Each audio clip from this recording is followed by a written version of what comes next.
Allow me to reaffirm that Zimbabwe is actually open for business. Emmerson Mnangagwa's business at the United Nations General Assembly in New York, however, was centered around the call for the removal of sanctions imposed on Zimbabwe. These sanctions were designed to subjugate the sovereign will of the Zimbabwean people.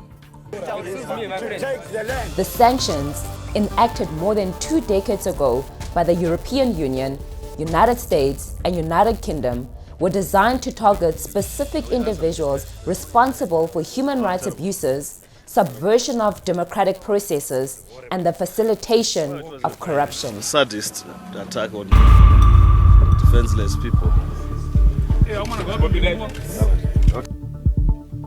Whether targeted political and business leaders in Zimbabwe have made sufficient progress in addressing these issues is questionable.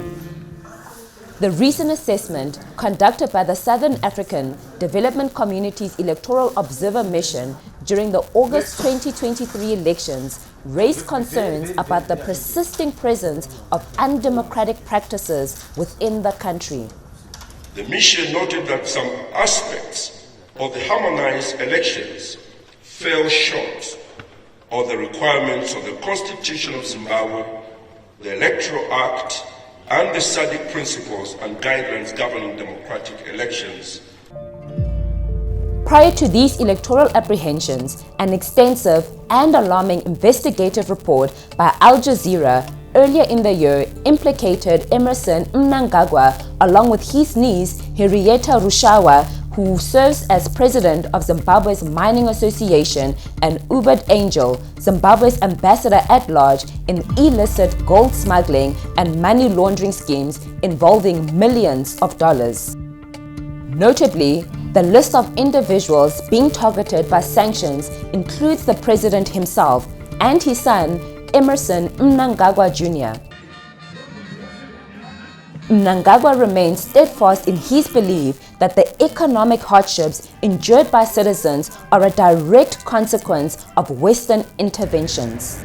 Numerous Zimbabwean companies have either crumbled or are operating well below their potential due to challenges in sourcing goods and services from the United States and Europe.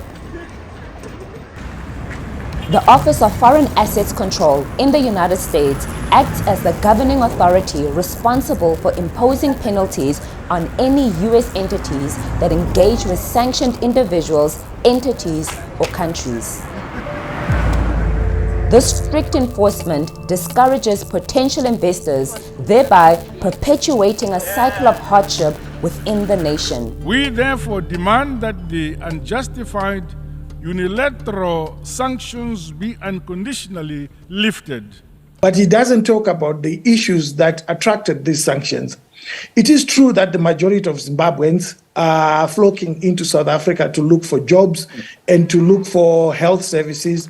But these health services that have collapsed in Zimbabwe have not collapsed because of sanctions. It's caused by corrupt rule. It's caused by the plan of the country's natural resources. It's not caused by sanctions. So, for instance, 75% of women that give birth at Musina Hospital in Limpopo in South Africa are from Zimbabwe. This is because the biggest hospital in Zimbabwe has got only one maternity theatre that was built in 1977 by Ian Smith's government. In addition, the nation has a long-standing history of accumulating bad debt, with various financial institutions like the World Bank suspending lending to the country even before sanctions were imposed. Given the current global food and energy crisis, including the post-COVID-19 recovery efforts, both the Southern African Development Community and the African Union strongly endorse Mnangagwa's appeal for the removal of sanctions. Despite widespread human rights abuses and the suppression of opposition to ruling parties across Africa, targeted sanctions have proven ineffective in promoting democratic behavior among the ruling elites.